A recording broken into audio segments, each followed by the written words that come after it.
What's going on, running fans, jumping fans, throwing fans, all around athletics fans? Welcome to the Talking in Ovals podcast on this Monday, March 27th of 2023. I'm Alex Cuesta, my partner in crime, Dave Hyatt, over there as well. What's going on, Dave? Not much, just in huge anticipation of this upcoming outdoor season. After what we saw wintertime, it's going to be absolute insanity. I still stand by that we need some elite runners trying to set world records in this interim, just like something big, because we need something to fill it, because I think we're all craving it. So before we jump into the fun stuff, like, share, follow, subscribe, rate 5 stars on the show, spread this word of mouth, and go find us on the socials at Talking in Ovals. We are everywhere. So last week, Hyatt, we had a great show. Honestly, one of my favorite shows of all time that I've ever done. Absolutely. Julie Cully came on the show. She is a former national champion, Olympic trials champion in the 5K in 2012, Rutgers Hall of Famer, and great. So Julie was so much fun. If you haven't gone back and listened yet, she recounts that 5K race at the 2012 trials, and it's just, you're there with her. And I've said it before, I'll say it again, her story could be a documentary. So I'm excited for that.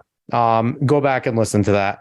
This week, though, Hyatt, we have another fantastic guest, and I am anticipating this show. You know, it's going to be a high bar to set, but I'm anticipating this show being just as good.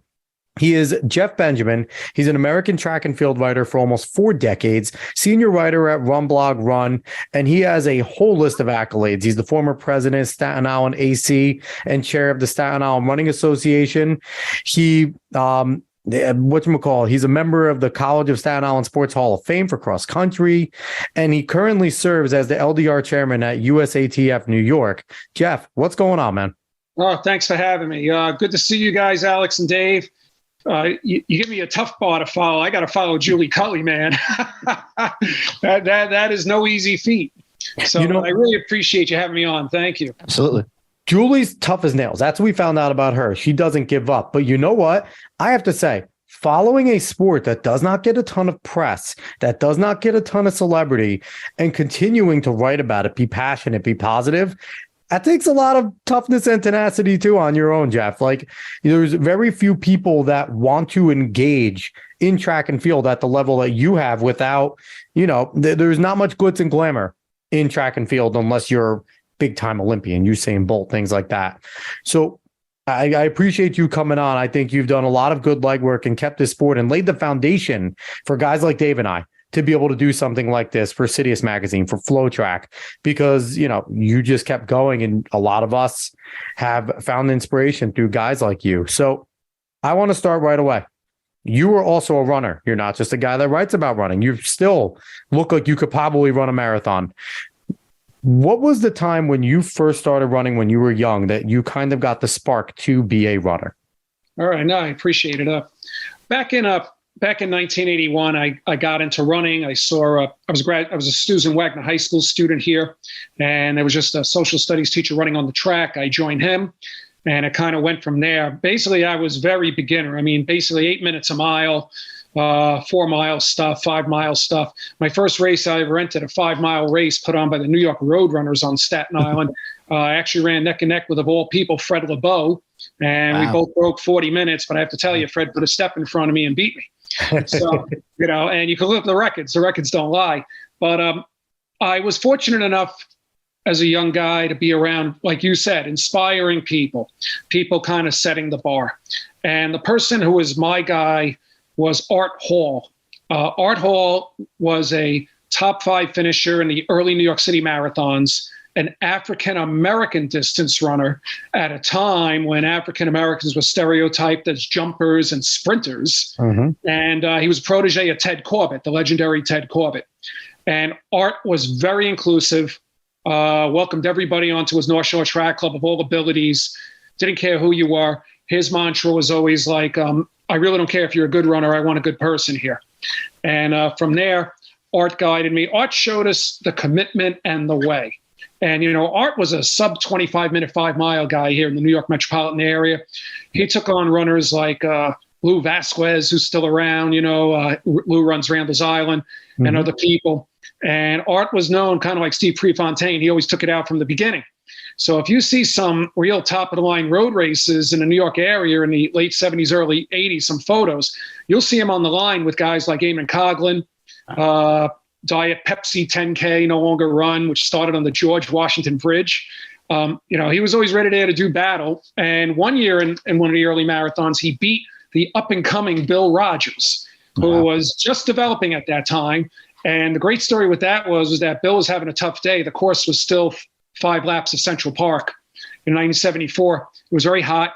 Art passes Bill. Bill had been passed out on the ground, and Art got him up, finished the race, which does sound very inspiring, and Bill never forgot it.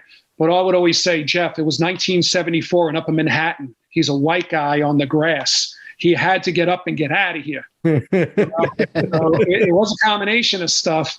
And Art was totally inspirational. And one of the great things is that the New York Roadrunners inducted him into their Hall of Fame this past fall. Nice. Which is great. Perfect. Yeah, so he's up there with a lot of those big names, which is really wonderful. So, but I then joined my Susan Wagner team. And in 1982, we won the New York City Cross Country Championships. And kind of like that movie McFarlane, I was the 5th man. So whenever I get together with these guys, I get free dinner. So yeah, and that's the thing about XC that people don't realize. If you're not involved in cross country, you can have a great top 3. You're only as good as your 5th man. You're only as good as that pack number. Yep. Yeah, it really is. yeah. So quite a few of those guys on my team are still involved in the sport. And then I stayed local, College of Staten Island, ran there, and really never lost a love for it. One thing that Art did for us. In 1982, there was a race called the Trevera Tucson. You ran with a partner, and it was a 10-mile race in Central Park. And I was 17 years old, and he told me, he said, hey, try your best to break an hour today. And I did. I ran like 58:40, which for me is fantastic. But when the race was over, Art brought me over and introduced me to the guy who won the race, and it was Matt Centrowitz Sr. Oh, wow. Yeah. And then I was introduced to Frank Shorter, and then I was introduced to Jeff Smith. And all these guys are going, hey, let's go do a cool down. And I got kind of excited. I went with them, but I only lasted about 5 minutes. They really weren't going that fast. I was just dead, But from that moment, I mean, one thing, you had mentioned about the sport, the inspiration, the inclusivity of it. You can meet elite world-class athletes. Most of them are very open and very friendly, going from way back when. I started the writing stuff in 1989. It was Fred who got me my first press credential.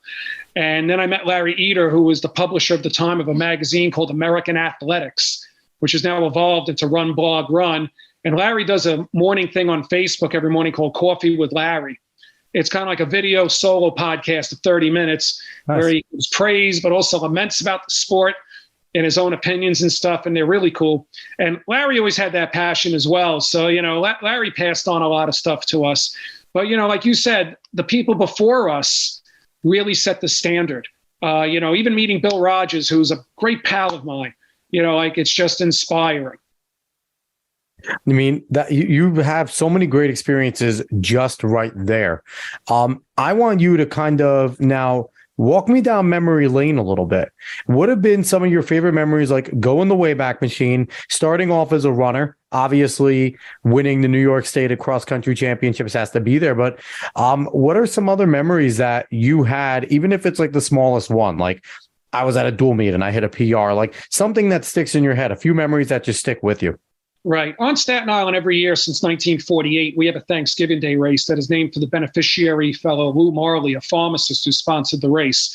It is old school. You just show up and run. There's no entry fee. Nice. People just run. The running boom of the 70s and 80s brought out hundreds of really good local runners, mostly from Staten Island. And in the 1980s, Bob Andrews, Robbie's father, won the race twice. I believe he ran 14:14 for 3 miles. And they've always had a loaded field. In the mid-90s, I was always running. I was never the level of that. I was running about 15:30 for 3 miles. And that's good to me. I'm very happy with it. Yeah. Absolutely. No, thank you. And my coach at that time was the 2-time winner of the New York City Marathon, Tom Fleming. Oh, wow. And I would drive out to Jersey sometimes and train out in Bloomfield and see runners like Joe LeMay and Anne-Marie Letko do their work, and like I said, totally inspiring and unbelievably inclusive people. And in 1994, Tom put me on a year plan to run 15 minutes, 20 seconds for the Lumali run. And that day I ran 15:21 and I won the race. But I'm also aware the time that I ran with in 1995 is good, but in 1984 I would have been dusted. It's just, and you guys probably see this all over the country. The running boom has transformed itself. You still get a lot of people running, but the quality of finishes definitely is not what it once was. I am not somebody who likes to look back at the good old days. I think everything is relative to the time, but you cannot dispute the fact that somebody could run 17 minutes today at a 5K in New York or New Jersey and win the race. Yeah. You know, it just is what it is. Definitely on the road racing side. Absolutely. I think it's a little different when you get on the actual track. I thought this winter track was just, crazy with how many times and fast, but definitely road running side seems to, I don't know if it's taken an actual dip, but it's definitely seems like, I don't know if there's not as many people or more people are running more on an actual track because there's so many more tracks that are readily available at this time, but definitely. And so, Jeff, what do you think of the fact that maybe too also there was a kind of a boom in the early 2000s and still carrying in of just people running for fitness more than anything? It became, and with the Tough Mudders and certain things like that. And just like the pride of being able to finish 13.1 miles or finish a marathon, it was less about running it fast. And it was more about, I was able to do it. Do you think that has had anything to do with the time slowing down and also the ultra marathon really becoming a big deal? There was always people that did ultras, but I feel like there's a lot more people now that kind of dive into it because I think it's a good thing, right? Because the running community is pretty strong now. There's a lot of people that enjoy running, but I think there's less people that enjoy putting yourself through the physical necessities of running fast. Do you kind of see that as well? Yeah, it's funny you mentioned necessities. That's a polite way of saying great pain, right? But the running boom, like you said, is definitely transformed. You get more participants today. Yes. But what's interesting? That a lot of the guys I was around in the 80s, it was almost like a Darwinian kind of way of training where they would run a marathon, let's say in 2:30, and then a week later they would run some 5-mile race somewhere. Yeah. And going to a trainer's room, getting cryotherapy, chiropractic, nutrition, sleep. A lot of the runners didn't get that. What's interesting is that guys like Frank Shorter for a 10-year period averaged about 160 miles a week. Okay. But he also got 14 hours of sleep. He slept 10 hours throughout the night, and then he would take a 3-4 hour nap in the afternoon. Bill Rogers was the same way. There were others who did it as well, but that commitment is interesting because, you look back, Frank Shorter was a Yale graduate who was literally, I think, living like in a trailer park in Florida, trained to become Olympic champion. You know, Bill Rogers was on food stamps. Bill recently told a story about how he was so poor, him and his friend Jason, who were running, and this is before he was the Bill Rogers. It took him about 3 years to get there. Sometimes they wait for restaurants to close at night and they go through the garbage to eat, to get food out of it, and the sacrifice at that level is very, very tough to do. And especially now, if you're a sub-elite, like I said, the people run the 2:30 marathons, the 2:40, there aren't that many of them left. And like I said, I think it's a combination of things, physical.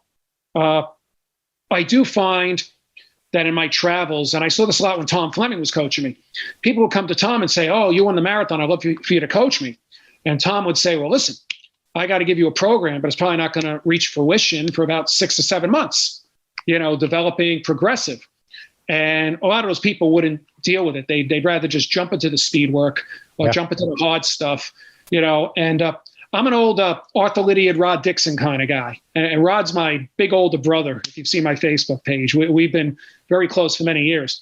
And, you hear stories from Rod about how, on a Sunday morning, he, John Walker, Dick Quacks would join a club, in New Zealand, that they were with. And some of them were recreational runners. And the first hour would be 8 minutes a mile.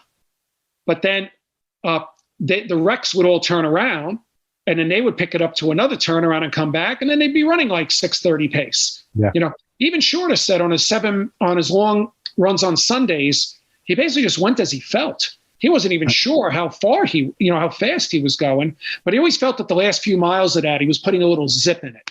I like going up to like 85%. And it's funny, like the simple mantra, which I learned from Seb Coe, where Seb told us one time, he goes, because everybody always asks, hey, what's the perfect training program? Hey, what's the perfect method? And I always feel Seb's idea is training is progressive. If you're not making progress after a week or two, you have to assess the training, and you get to the top different ways, So, Jeff, you've been around the sport for a long time. We talk about on this show frequently. We've had a lot of high school coaches on, pretty high level high school coaches in Jersey, talking about the differences in training and how, we've all kind of gotten that old school training, right? A lot of hammering, a lot of hard running, a lot of workouts, a lot of that type of stuff.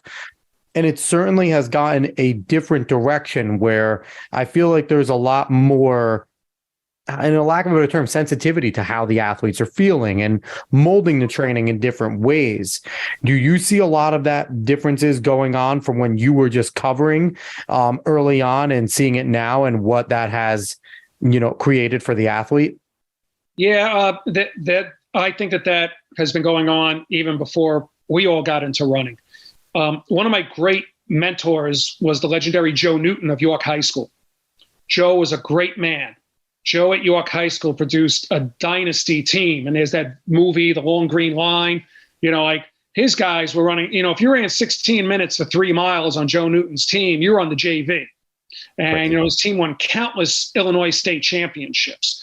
But what's interesting is that only 1 or 2 of his kids in all those years went on to any kind of success at college or the world-class level. But Joe also came out with books. And you read these books, they were training.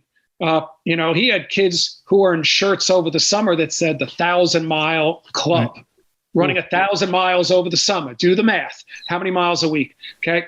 But, Joe always defended it. And there are coaches today who defend it and say, listen, a lot of them aren't going to run in college anyway. I want to win. I want to make this time of their lives, just as big, just as important. At the same time, coaches are concerned about winning, without a doubt. And I said it's a tough balance. It's a tough balance to hit because, sometimes we've seen a lot of great high school runners, especially girls, who do not continue.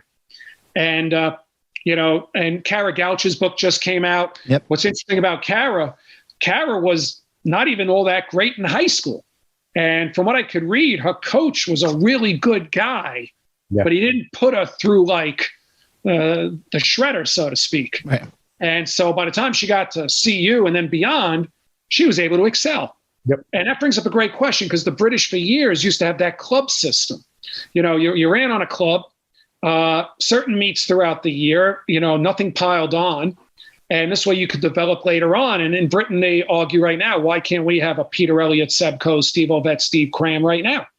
And, the push for immediate gratification, immediate excellence goes on in a lot of sports, especially with the youth. It's very difficult. It's a fine line to balance. Bill Bowerman used to abhor indoor season, which I found interesting. I never knew that. He was not a fan of indoor very much. And so a lot of times, whatever the NCAA requirements was, he either brought a minimal squad to indoor meets or he didn't show up at all, or he tried to make them run in trainers. Wow. And you look at the Oregon legacy, a lot of those guys continue to run at the highest level after graduation. Yep. But it's also, listen, what's the reward? You got to really want to do it to try to get into national world-class level post-college today. Yeah. Okay. You cannot work a job. You must train. A lot of these people travel, to the high altitude areas of America for the thin air training. Mm-hmm. There's an investment. A lot of them under shoe contracts, and shoe contracts these days are not what they once were either. But if you're a runner, you're like, well, you got to get in this other race because it's part of your contract to do a certain amount of races a year. It's very, very difficult to do. Very challenging. And that's why, by the way, I really admire the runners of today, the Emma Coburns, Matthew Centrowitz, Paul Chalimo, all these other people who run really, really at the highest level. And boy, have they sacrificed a lot to get there. A ton. Yeah. Do you also feel that maybe, with the infusion of technology and the internet, that so many coaches know what other coaches are doing now, and it's kind of become a little bit of like a copycat thing in a sense? Oh, yeah. The internet, without a doubt, has been the ultimate stealing of ideas or sharing of ideas or whatever you want to call it. I have a website, which I mentioned before, Jeff Benjamin's Running World. I just launched it 2 months ago. And I put an opinionated column up in the first one. But my second one was look up in the sky. It's a bird. It's a plane. No, it's the super shoes. You know? Yeah. About those, and, yep. We talked quite a bit about the shoes and how they help you with like rest and you can train harder. Yeah. It's the talk of the world. I'm 58. I still actually run races. And Jim Spivey, who's another great pal of mine from ASICS, recommended for me the ASICS Lightspeed. And I bought him about 2.5 years ago. I am holding my own, but I will tell you what, if I had on the training shoes of the past, I'd be a minute or two slower over 5K. Yeah. And the one thing that's amazing for me, I just ran a race this past Saturday on Staten Island, just under 7 minutes a mile for 5K, right? Woke up the next day, no soreness in the calves, Achilles, lower feet. Yeah. Like the recovery is just unbelievable. However, though, I will tell you, there's some new studies out that claim that a lot of the collegiate and high school runners are getting hurt, the youth runners are getting hurt because you're only supposed to wear those shoes maybe once or twice a week, and once for maybe a high quality workout, and then for the race. And people are getting enamored with them, and they're wearing them 7 days a week. And it's leading to a lot of stress fractures, knee issues, hip issues, because they're not designed for that. So hopefully we'll get some balance with that. Now, we had Eric Holt on a few episodes ago, and Eric was fantastic. Great guy. Yeah. I actually saw him break his first 4-minute mile a few years ago on the Jersey Shore. Oh, yeah. It was wonderful. He came on like 2 days after he ran the 3:53, and he's like, I'm just not that happy. I wasn't happy. I just PR'd for my life. Must be nice, but I wasn't happy. That's great, in my opinion. You want somebody who's not happy with a 3:53. Yeah, he was tremendous. You want to sit and be satisfied. People want to be champions. They got to be like, oh, I wasn't happy with this. Absolutely. And I think great things are in Eric Holt's future. But I agree 100% with you. Definitely. He's got the right coaches. He's got John Troutman, Tom Nohilly. Yep. They know how to progress these guys. But it comes down to this too with every athlete, because you could read those years ago. Track and Field News had those books, How They Train. Okay. Yeah. Everybody got to the top in a different way. Okay. Steve Jones, the former world record holder in the marathon in 1984, who's another great pal of mine, he never stretched. His nutrition was god awful. Okay. He maybe ran about 90 miles a week at about 6-minute pace. Okay. But he ran a 2:07 marathon. Okay. Incredible. And it was a world record holder. And his diet was god awful. I think it was like Coca-Cola, shoe fly pie, something like that. You could look it up. In the 80s, it's interesting. Like some of the diets that these guys had, and yet they were still able to run the way they did. Yep. Bill Rogers put mayonnaise on his pizza. Some people do that. Blasphemy. Artery like in a week. Yeah. There's definitely. The thing is, the coaches they had, they bought into what they were selling. Yes. And that's half the battle. Right. Like with Seb Coe, some of his dad coached him. His dad had no track and field background. His dad was an engineer who was a cyclist. He studied other coaches. He studied Eastern Europe training methods. He was one of the first coaches to agree to let his son do weight training 3 days a week. And Seb did heavy stuff. Okay. But sometimes there were weeks in there where Seb was only running 30 miles a week. Which is incredible thing at Sebastian Coe and how he ran. Yeah. That was something that would work. From the era before, who was a world record holder in the mile gold medals, he ran 150 miles a week. Right. There are many ways to get to the top, but Spivey always says it's this, the 9 inches above your neck. Oh yeah. You believe in your coach, amazing things can happen. One of the things that Eric brought up that I found interesting, and I want to get your opinion on, because we were talking about, the fast times and how great it's been and things like that. And he said, he's like, there's 1,000 races now that have elite level talent. He's like, you just go shopping and you'll have 3 or 4 races at a time, all these people trying to do exactly what you're doing at around that level, where it used to be a lot less races with the lead athletes. And you would have to pick and choose your spots to go and try and get the A standard here or things like that, where now there's fast races and we see it. there's fast races going on in Boston. There's fast races going on, and wherever it is, we're seeing all these fast times. So what do you think? Do you think that has a huge factor to play in why we're seeing so many more fast times, that there's so many more opportunities to do it? Right. I actually wrote in my column this month, the fact that, first of all, the athletes of today have access to trainers, state-of-the-art stuff. I mean, you can go into a Restore Wellness store. They do the vitamin drip, which is it's just putting vitamins into your blood. It's totally illegal. Yeah. You have the Hyper Ice stuff, the massage leg things that they sell, which, by the way, I use. I swear by it. No more of the leg roller. I remember the painful leg roller we thought to go through. Yeah, right. Yeah. Oh yeah. There's the cryotherapy. For the calf stretcher. Oh yeah, I still love that thing. It still works. You go with it. Oh yeah. But you know what's interesting? The other thing I did bring up, COVID was a big factor to two ways. Number one, a lot of athletes lost a year of eligibility, but the colleges waived it. Mm-hmm. So you do have some older college athletes now, 23, 24. They're not in the world of work. They're still competing. And you know what? A guy's body, a girl's body from 20 years old to 23, 24, totally different animal. Yep. The other thing is with the COVID, races were canceled for a good 8 to 9 months. Mm-hmm. I feel that a lot of these athletes got their endurance base stronger by doing it without racing all the time and tearing that apart. So they are stronger. They are stronger. But I also feel the hardest thing to become a really great distance runner, if you sit down an athlete and are like, all right, we're going to build you up with a 3-month period of just building blocks. A lot of people don't want to do that. Especially elite level athletes, asking them to be patient. Yeah, no. Yeah, and it's funny, Jim Spivey was a 349 miler numerous times. Yeah. And he recently told me, he said, he was only running like 35, 40 miles a week. And he was at Indiana when he made the 84 Olympic team with the great Sam Bell. But then he noticed, he graduated but stayed with Coach Bell. But Coach Bell's priority was the college athletes. So he was peaking them in May. But if you want to be a top American athlete, you got to peak in June for the trials or whatever, July August. And you want to make your money, you got to go to Europe and make the money in the summertime. Yeah. And so Spivey found he was peaking a little bit, but it wasn't like going on. And he said, my hardest decision was to tell this coach who I loved, I had to find new coaches. And he fell in with a guy, Mike Durkin, a 76-80 Olympian, and Ken Popejoy, a top Masters runner later on in sub-4-minute miler.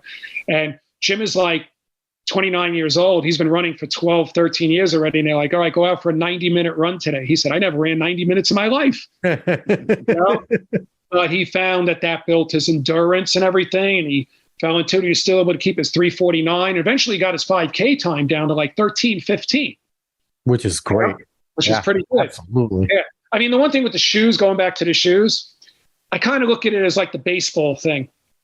There was a New York Post baseball writer and later covered track, Maury Allen. Might be before your guys' time. But he was a great, insightful writer. And he wrote a book in the 80s called Baseball's 100, the greatest baseball players who ever lived. Number 1 for him was Willie Mays. Number 2 for him was Henry Aaron. Number 3 was Babe Ruth. And when he wrote about Babe Ruth, he said, Babe Ruth played in an era where the quality of the stuff was not as good. Babe Ruth did not play a day game after a night game. They didn't do that back then. Babe Ruth did not face specialized relief pitchers. Yep. Back then, the relief pitchers were these guys you just threw in the game. He said, Babe Ruth was great. He said, but Mays and Aaron did it under more difficult, issues. And Aaron, especially when he chased Babe Ruth's record and was hit with the hate mail, the racist hate mail. Babe Ruth only played against other white players too. It was not in the game. So that's some of the best talent. So that era with Goose Gossage, if you ever follow him on media, he's like, oh man, if I pitched today, I'd be thrown out of the game, but I would still get all these guys out. And it was a lot of today. They just made the base bigger. And Dusty Baker said, if Ricky Henderson played today, 200 stolen bases, steals, he'd have 2,000 career steals. Yeah. And it brings up really good arguments, in a bar, restaurant, among people, like the shoes today. Yeah, without a doubt, they're a difference. But you know what? That's the trend. That's what's going on. And some people say, oh my God, the price of these shoes, they're so expensive. You go to a race in Central Park, man, you're going to see everybody on the line with these $250 shoes. And it's also all relative, right? Because the going trend has always been, I remember when I was in high school, it was all about the Nike Frees. The Nike Frees were great trainers. I love them. And then you had the Nike Zoom Milers, which were, if you're a middle distance guy, you had to have both. I had my parents spending $300 off of 2 shoes, not knowing if I was going to be truly any good because they got it for me freshman year. So it was like, it's always a thing, and it's always relative, right? Because the $250 shoes now would have been $160 back then. It's right. Money is definitely relative. But you know what? With these great, and I always like to say constructive arguments, I hope nobody ever gets personal about them. No, you can't. But the fact is that I think that if you study the history of our sport, with everything, you appreciate those athletes from the previous eras. Roger Bannister on those cinder tracks. My God. Yep. Yeah. Peter Snell on a grass track running 144 for the 800. Ridiculous. You really appreciate, how great those people were. And if Jim Spivey ran today, he'd probably run 346. But Jim said, but Seb would be running 343. Well, you never know, though. You never know because would they have gotten hurt with our certain training? Would we have pushed him to do certain things? Because we are very much fad people. There isn't Hyatt brings up all the time. Coaches used to coach for themselves. They kind of hated each other. They would grunt at each other and go by. How's it going? And that was the end of it. You coached your own athletes. There was none of this sharing. And Dave likes to bring up, and I always think it's a great point, especially for indoor. You're running on all these bank tracks. Yes. There is no more Milrose wood tracks. There is no more gym floor tracks or things like that, or tennis courts. Like, you're running on all these beautiful Mondo padded, bank tracks, well kept bank tracks. And some of them even can adjust for the freaking race. So it is ridiculous what you can do right now. Yeah, but like I said, I think it's still great. And on Staten Island, we have that Ocean Breeze indoor facility. Wonderful. Ocean Breeze is great. Heaven with that. That's like awesome sight. Oh, yeah. I was going to talk about that a little bit later about, what has that meant to the community? It's totally used. I mean, the one thing that's interesting is Lou Vasquez, Lauren Primerano run the facility. Lauren Primerano. I want Lauren. I was in contact with Lauren to come on. She hasn't gotten back to me. I'm going to be mad. I want Lauren to come on. She's awesome. Yeah. Well, Lauren is actually a former Olympic trials javelin thrower from Manhattan. Yep. And she, the one thing that's great about Ocean Breeze, and as track people, would appreciate this, the meets always end either according to schedule or early. They do. It's like the Penn Relays almost. Like it ends when it's supposed to. Yeah. So, Jeff, I was coaching a little at Marist while Dan Mecca was still running a lot of those meets while doing his double duty with Manhattan coaching. Right. And one thing I always knew about Dan, Dan was an on-time guy. Coach Mecca was an on-time guy. So I always knew those meets were running on time. Right. But you guys know from our time, like going through the horrors of like, your race is going off at 4:00. Now it's not going off at 8, And it's funny you brought up the Armory. I'm not 100% sure, but I believe I was in the last race ever in the Armory. It was a mile race in, I think, December of 85 or January 86. And it literally went off at like 11 o'clock at night because it was delayed. And the homeless were actually sleeping on their beds in the middle while we ran this mile. That's what we did back then, There was no but I'm not going to begrudge the younger generation. You know what? You take whatever legal advantages you could do. On the subject of the PEDs and all that, it always disappoints me. And, I am a true fan. And Seb Coe has told me I'm a very bad writer, jokingly. He says, because all you write about is the good stuff. And I tend to shy away from the controversy and all that. I'm not a fan of that kind of stuff. And it's really terrible and it really stinks. And you know what? If you're going to do what's that line? If you don't want to do the time, don't do the crime. Yep. Yeah. Hey, listen. We just saw New Zealand Zane Robertson, I believe. His lie, about how he did it. Yep. And Rod Dixon once again went on an interview where he is beyond disgusted because he feels it also hurts New Zealand athletics, not just the individual. Yeah, I mean, everyone from there now is going to be asked that question. You're Christian Warholms and all them, and even if they don't do anything wrong, it's like what's happening in Kenya. They're just going to kind of accuse everyone even if they're not doing anything. And you can look at Russia. Like, I get it. Russia's persona non grata right now for what's going on with the war, correct? But even before this, in the world of track and field, the WADA report really just was terrible. And the fact that, like, not many people really read the WADA report, right? All we know is Russian athletes cheated and bad. If you read the WADA report, though, you have a little bit of sympathy for them, because if you were an elite athlete in Russia, there wasn't a choice.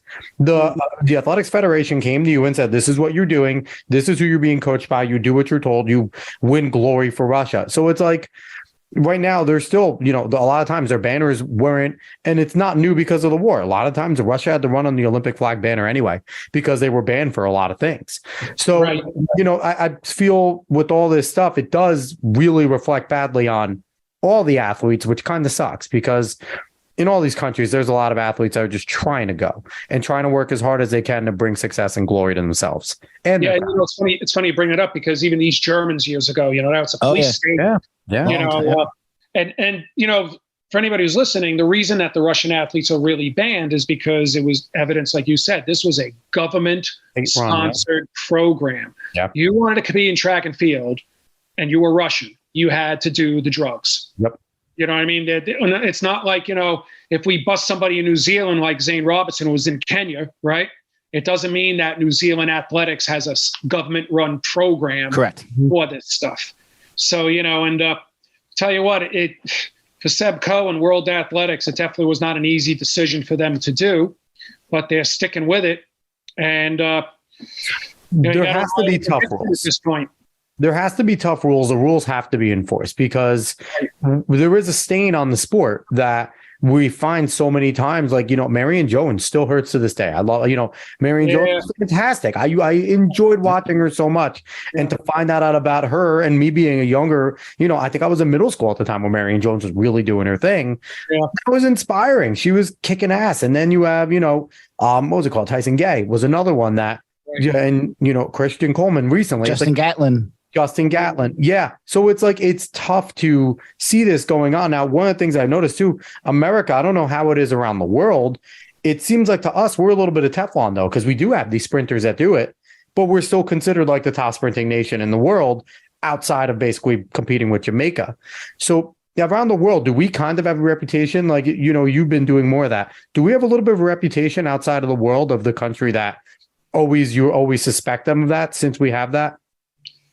The world that we're in, if somebody runs a remarkable performance, there's going to be somebody out there who's going to say, are they doing it? Yeah. Are they doing the drugs?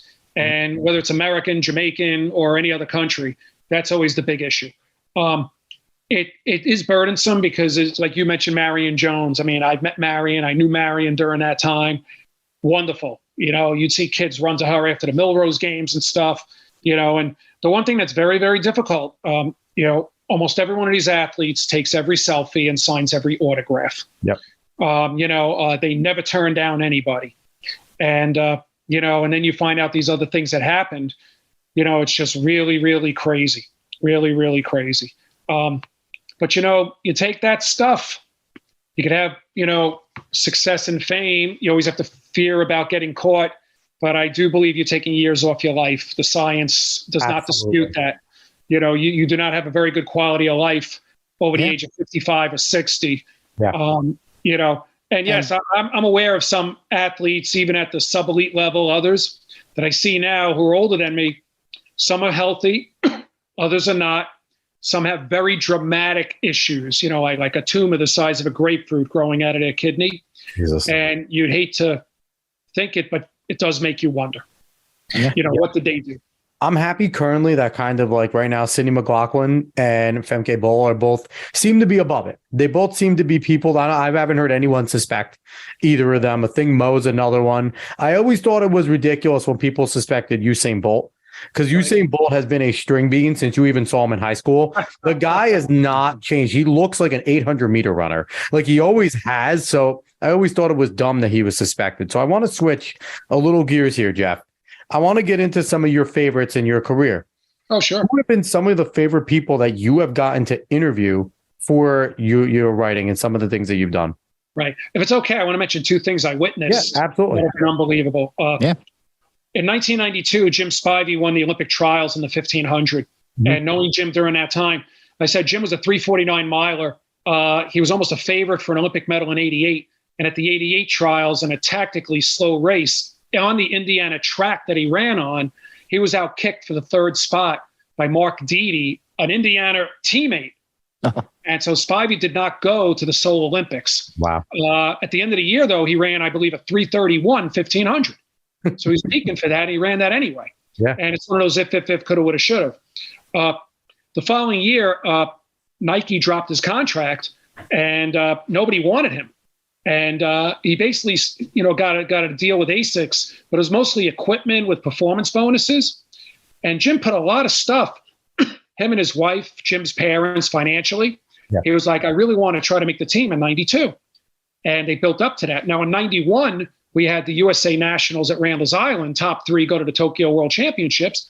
Jim finished 4th again. Geez. Tactical race. And I was with him quite a bit in '92. I visited the Glen Ellen, Chicago area where Joe Newton was as well. And did a little running with Jim, like I said, a very, slow pace for him from time, because his recovery runs were recovery. And we go to the game, we go to the trials in '92 in New Orleans. It's a hot day. He makes the final. And we have a Staten Island great runner in the race, Charlie Marsala, who was known for an unbelievably deadly kick. And Terrence Harrington, who had a great kick. And Steve Holman had just come off an NCAA championship at Georgetown. Holman was good. Victory. And Spivey's game plan, which I did not know before the race, because when we saw it, I was like really nervous. With 2 laps to go, he threw in a 56-second 400. Okay? And his video, go on YouTube. And he strings it out. And then he runs 54 for his last 400 and wins the race. That was highly emotional for all of us. It was really great redemption for him, to make the team and, try to go for the gold. And in the gold medal race, he was primed to run his last. He said he goes, off of any pace, I believe I could run my last quarter in 51 seconds, which is unbelievable. Yeah. In the final, though, Fermín Cacho of Spain runs either a 50 point or 49.9. No one knows exactly. He won the race, and Jim finished 6th. But Jim would then go on to make another Olympic team in '96 for Atlanta, to run in your home country and all that stuff. So that was very rewarding. The other thing that was very rewarding for me, for my 50th birthday present, my lifelong friend, Tony Galata, a running fanatic like I am, took me to Rio for the Olympic Games. Nice. Where I met everybody. You meet everybody in track and field. It's very easy to do. Watching Matthew Centrowitz win the gold medal. Yep. And you mentioned tactical races, the king of tactics. He has to be one of the most tactical racers of all time. Yeah. Slow as heck, and he was in the front. Yep. And you figure everyone else is, using their, conserving their energy. And there's something up on YouTube. I had a video of it, like an unauthorized version on YouTube of the race from the back stretch. But to watch Matthew cross that line and win it, no American had won the Olympic gold medal in the 1500 since 1908. Mm-hmm. Staten Island had a guy years ago, Abel Kiviat, who we got to know in 1991. He died at the age of 99. He was America's oldest living Olympian. Wow. A Jewish guy who was captain of the Irish American Athletic Club. That club did not care who you were. And Abel broke the world record for 1500 3 times over 16 days in May and June of 1912, making the Olympic team.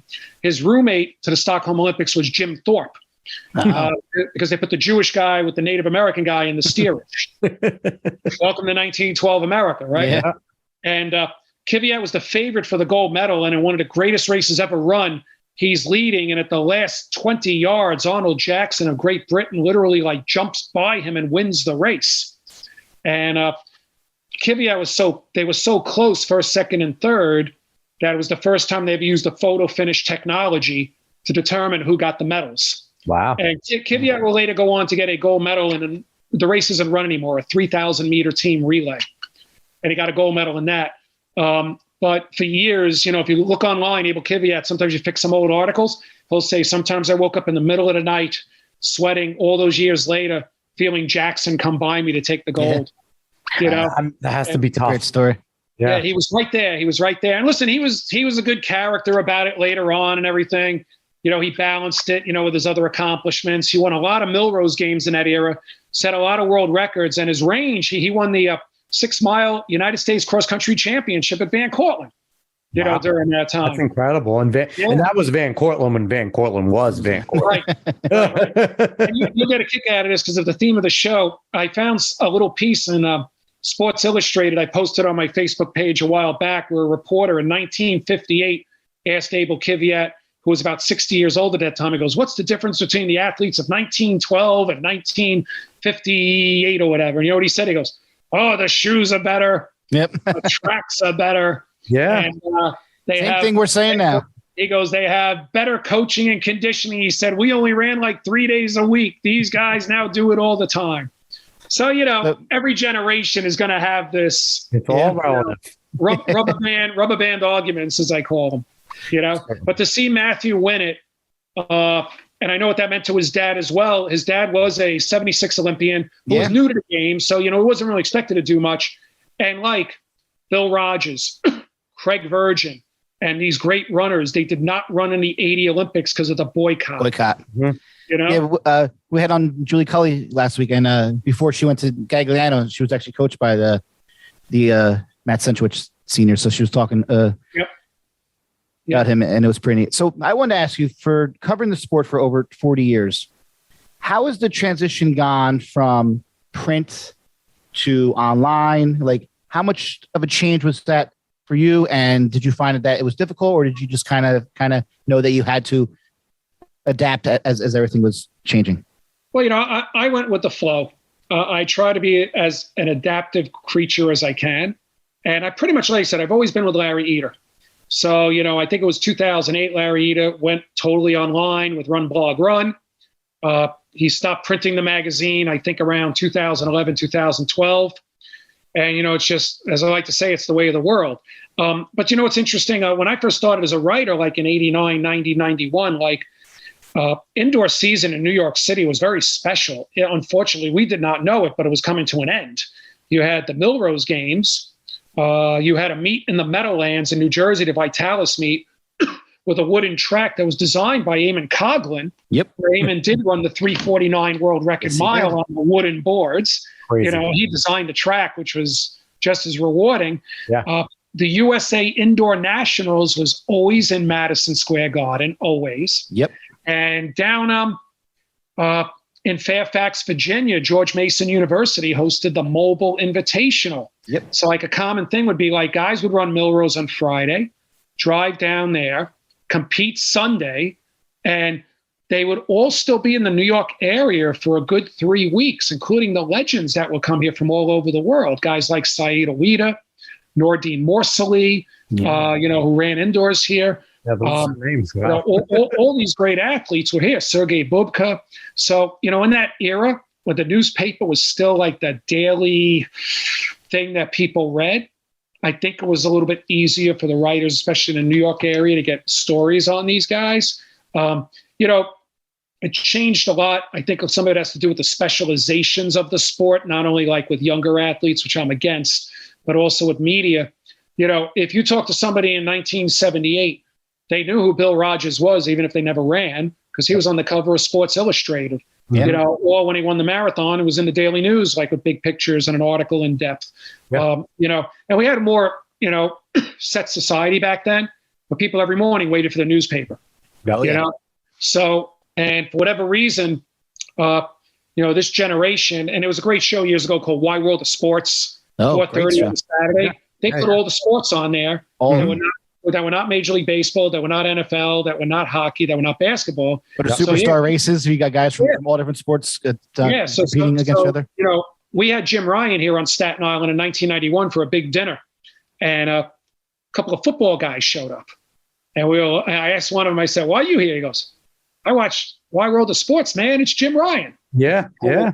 The sport performances transcended a lot of it with the other sports. Well, we have the ridiculousness now of people online constantly saying, oh, this football player could win in this track, or DK Metcalf could. And it's like, and they're like, if they had the training, it's like, you think if they had the training doing this in high school and people would have told them you could have been an Olympian. Like, I know it was Robert Griffin III's like hardest decision was to play football or continue on Olympic track hurtling.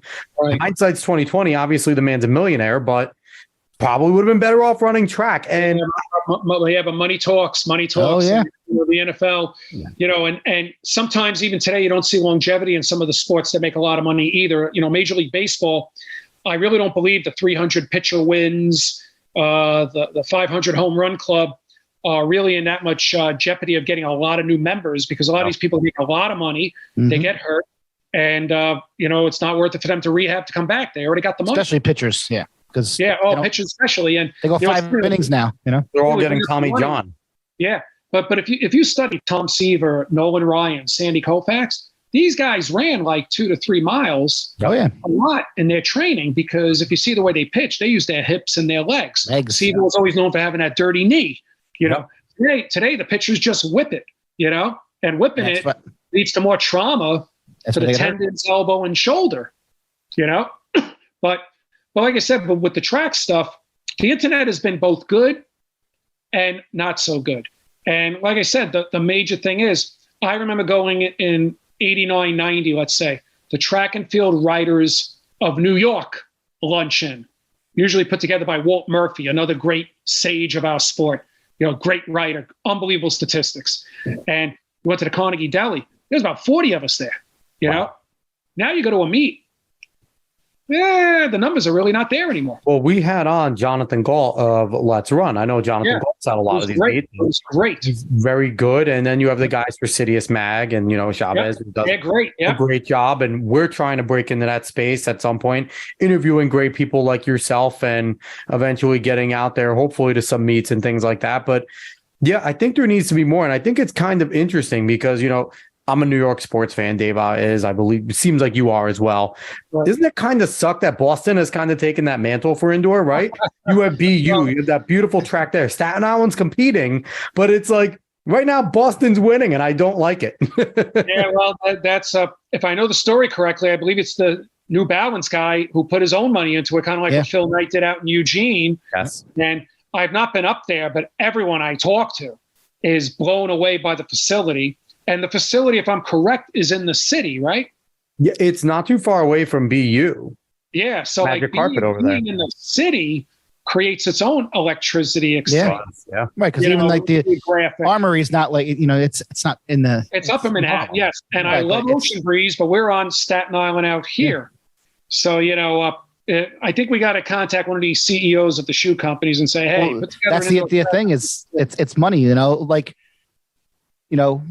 We've been talking here, we're from New Jersey, and we had to have our state championship meet in Staten Island this year. I know. I saw that. Because we don't have anything here in the state.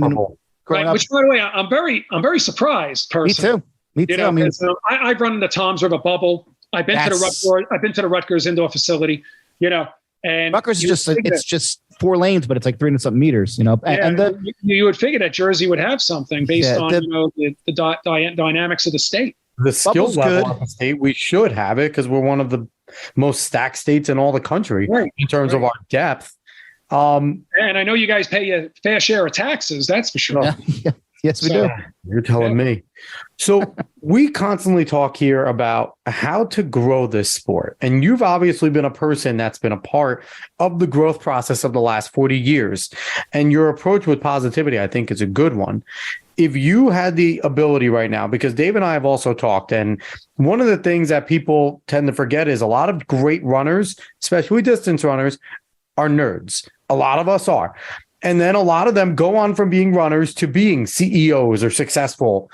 There's a lot of money in former track athletes that could be putting a lot back into our sport right now. If you had the reins and you had the ideas and they could be put to paper, what would you do in order to grow this sport so that we can get more casual fans involved? Marketing. Promotion.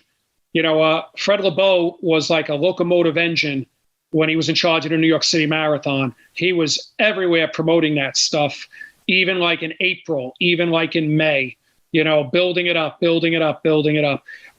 One thing as well, I do believe that sometimes the politicians have to involve themselves as well. Fred would go to the city council and give them all marathon shirts and marathon jackets, stuff like that. That doesn't happen much anymore from what I know. I don't know if it's illegal. If they can give it away, would it be considering gifts and things like that? I'm not sure, but maybe the old T-shirt could fall under, a little bit of a cheaper thing. But it really is promotion, marketing. The other hat that I've worn for many years is that I'm a history teacher, and I do believe the dynamics of the country, to really go off on a tangent. When we started getting into this Common Core stuff in education, where, now as a subject area, you have to teach to an exam. Yep. The kids lose out on the inspiring stories that you could spend time with in a classroom, on people like Jim Thorpe, Wilma Rudolph, all these people. And, unless they see the movie 42, they have no clue who Jackie Robinson is, which is unbelievable, But that's how it's set up today. The appreciation of history has not been ingrained into the younger generation because of the focus on the test. Maybe that will change, but for now, that's what we have to deal with. But it's funny, what Seb Coe once told me, which is a really great thing. He's a young runner. And if you ever see photos of him, like when he's 11, he's a shrimp. All right. Like you look at him, he's like the shortest guy on his team, and rail thin. And, he was like, well, listen, even when he was 11, his father was like, well, in 1972, he goes, my goal is get my son on the podium in 1980.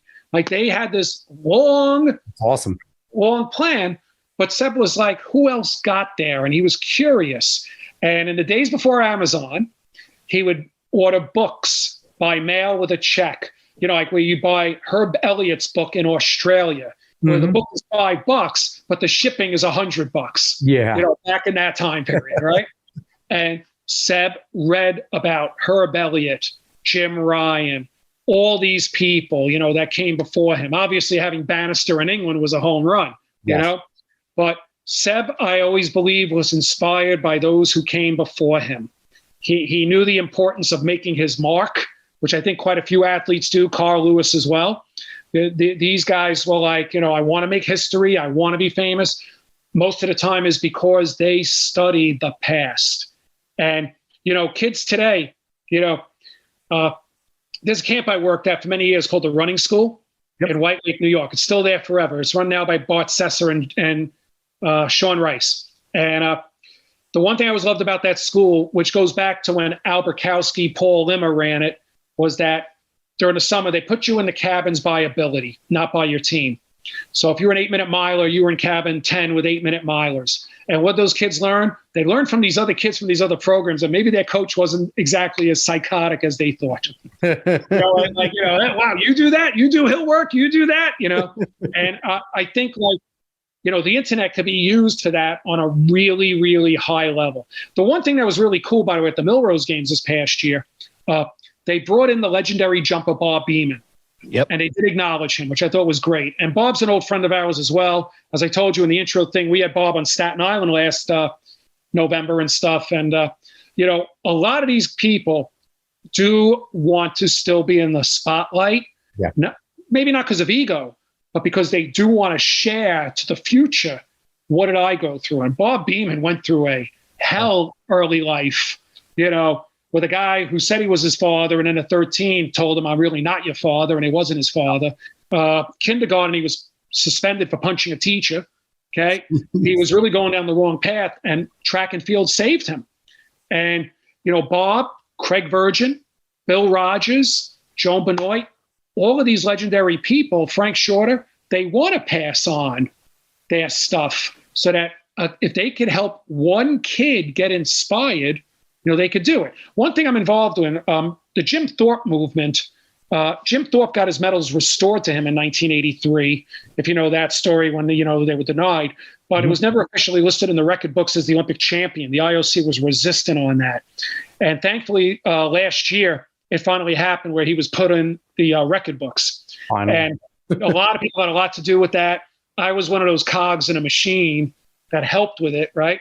But if you ask kids today in school who Jim Thorpe is, they have no idea, And there is a Hollywood movie that's in the works. There's a few groups, I think, battling for control, so to speak. But something will happen with a movie with Jim Thorpe. I also felt that the movie on Jesse Owens 5 years ago, Race was great. race woke up that generation because those kids don't learn who Jesse Owens is. Yeah, it's crazy. To that point, Jeff, quickly before, because I don't want to hold you for too long, but no worries. You were mentioned that being students of the sport, right? Like I know Dave's an encyclopedia for the sport. Like that's great. That's a lot more about that I do about running, and I did enjoy it. And I looked in the past too, right? Like I like to do that with the Prefontaine in that era, with Shorter and all that. Right. And and I still look, and I was a history major, so I do enjoy history as well. But it's like kids now. We talk about who do they look up to, Dave? We've heard this from everyone. They know every single collegiate athlete. That runs at the NCAA races. Well, that's great. They're not as interested in the pros. They're not as interested in those in the past. So was there something to be said about that? You talked about the short attention span, right? Is there something to be said about those who are looking at these guys who, and girls that they think are these big adults, really only 4 or 5 years older than them, and thinking that exactly what they're doing is exactly what I need to be doing? And like you said, not looking in the past, not looking at the former accomplishments, and appreciating the grind and the struggle that they had to go through. And like you said, only looking at that instant glory and instant success that we see online all the time. Right. It's interesting. I saw it at the Milrose games after Abby Steiner competed. She was mobbed. And she deserves it. Abby's fantastic. Yeah, which is great. And she was great, and that's what you want. Yeah. I do agree with you. Besides the past, the current athletes have to be marketed better. And I really don't know whether it is the governing body, the shoe companies themselves. I mean, a lot of them are on Instagram, and they do have a TikTok thing and all that, and that's great. But, the one thing, I can leave you off with this. We have a golden opportunity coming in 2028 with the LA Olympics. Absolutely. Okay? Yep. We could build up to that right now. And I do know from my heart that Seb Coe wants to see it. Yep. All the movers and shakers want to see it. They want to see track make the leap to that. Yep. One idea I brought up, it's actually not my idea, but it's from a former New Jersey guy who was involved with this too, Rich Kanah, right? Rich Kanah was great. Yeah, Rich Kanah, as you know, is down in Atlanta, right? And Lou Vasquez did this with Vin Lanana at Randall's. Before a world-class event, before a world-class track meet, have a 5K run. Yeah, great. And promote it. Now, 5 years ago, there was a Tracktown USA meet at Randall's. There was a 5K run before it. 400 people signed up. It started on the track, ran through Randall's Island, finished on the track. Your race number was your ticket to go to the meet. Do you know how many runners were there who had never seen a track meet before in their life? I know, it's crazy. And to the credit of the announcer was great. He explained to the crowd what a 1,500 meters was. And that's what everyone needs. That's another issue. We really got to just run miles here. Yes, absolutely. And that was the night where Robbie Andrews ran his time qualification to make the world championships. So when he did it, the crowd understood and went crazy. Which is wild. That's awesome. Yeah. It's great. And you had elite athletes walking around, meeting the crowd, everything, not those. And it wasn't just people who were competing. They made like Bernard Lagat and a few other these guys, coaches. And even teammates, teammates of these people that aren't competing. The teammates support all the time. Right. Which is what I think the new U.S. Track League is trying to do. The problem is, there's not enough track-only facilities in this country to hold big meets. I know. You have Hayward Field. Like you mentioned before, it comes down to the money. You have it indoor, but in terms of outdoor track, you have Hayward, you have Aichen Stadium, but they're nothing compared to what you have over in Europe. And I've said repeatedly, if the UFC, if boxing, if PGA, if a lot of these sports which don't have teams, have a lot of individuals, can get them together and market them properly, why can't the United States tell some of their athletes, hey, we're the United States track body. We will pay you $90,000 a year to run 5 of our meets. You have to run these meets. Good question. How many? What you're telling me? Who was it that we had? Who did we have on that said? Dave, we had someone on that said, if you told even Sydney McLaughlin, I'll pay you $150,000 to run 6 of our meets. You have to, so we can promote you. They said every athlete, elite athlete. Was it Mike Rutt? It might have been Mike Rutt, Noah Lyles, and all of them would take it to not have to go to Europe, to still get their promotion money. To be here and to perhaps be on a network Because we have to tell people, we have to be able to promote who's coming on a consistent basis. Right. It can't be on the NBC, the Universal app. It has to be on broadcast TV because not everybody. I agree with you. But once again, like I've been around the governing body here for years. Like I said, they have a golden opportunity going through to 2028 now. Yeah. Rich Canara in May has that Atlanta, track meet going on, but he's also, I believe, having road miles for the public. Hoping the public stays afterwards. Yeah. If Coach Bobby Kersey is listening, who I have great respect for, he's doing that LA meet. I think it's Memorial Day weekend, and he has some really good stuff going on there. He has some great music singers showing up. Nice. And they're going to have like a festival outside. But you got to have city, if you and put on I think them show up at 9 a.m. in the morning, you might get a few hundred people going to say, "Oh, track meet's going on, let's go." And it's got to like encompass the product. Yeah. The product has to be encompassed in a way, and I think it can be done. I will tell you, like I said, talking with Seb and talking with some people at the high levels of the sport, they absolutely want to do this. But I don't know who's slamming the door in their faces. And the athletes have to compete. Like they have to show up at meets. Like I love Sydney McLaughlin. She's fit, but I think she ran 3 or 4 races last year. Right. Like the thing Mo decided not to run at the Milrose games. And then she didn't run after Worlds last year. She was done. Right. So like you need the people not only to run in this country, but to run and race against each other. I agree. And, I also look at one athlete I totally admire, who's a great friend of mine. I'm very lucky to call him my friend, is Ajay Wilson. How Ajay Wilson is not marketed the way she is. She was on the cover of Frosted Flakes box about 7 years ago. But I have that autograph, by the way. She's literally, her school is about 10 minutes from where I'm sitting. Yeah. And, like I said, I mentioned to you guys in the writing, my running association here on Staten Island holds a dinner every year, the Wednesday before the New York City Marathon. The idea is that the athletes are in the city anyway. Some of them are here either to run the 5K or the marathon, or they're just being brought in by expo people or the shoe companies and stuff. And, we've had Ajay at the dinner where, and we have every kid, high school and under, that comes to our dinner does not pay, thanks to the generosity of great sponsors for the seats. So we had over 100 kids, and I get to sit with Bob Beeman, Ajay Wilson, Bill Rogers, Eamon Coughlin. We bring them in. And, and what's really great with the athletes is that they also know we're grassroots. So we can't do 150,000, but we could do some kind of, money deal of sorts. It's at a very low level, but they're always great. And to get them around the kids, I think that's another thing, like to get the current stars with the legends around the kids at a high level would be really, really good. And Rod Dixon this year, it's the 40th anniversary of his 1983 New York City Marathon win, which some people consider one of the greatest comebacks in the marathon history. Rod was way back, caught Jeff Smith, the British runner, running his first marathon, by the way, at the 26-mile mark, and outkicked him to win. And Rod's amazing. He was a 3:30, 1500 meter man, 3:52, world record holder in a half marathoner.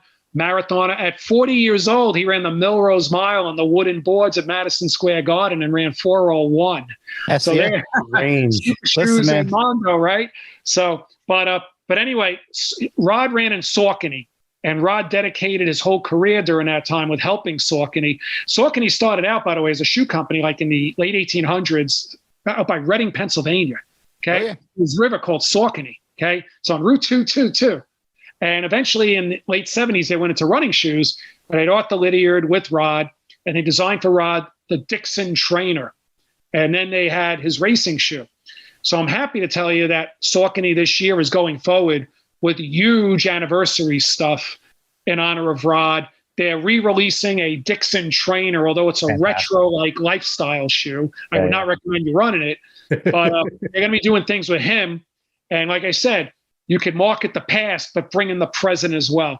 Absolutely. And if you could do all that, it could be really, really great. I mean, I love to get other athletes to Staten Island, and we're always like talking and seeing what we could do. We find, though, that some of the younger ones sometimes are bound by their agent. Yeah, so I know. That could be a little bit of a hurdle. whereas, believe it or not, the older ones are kind of like, they don't get the demand that they used to. Well, yeah, like, a lot of our guests not at every road race anymore where he gets paid to show up. Mm-hmm.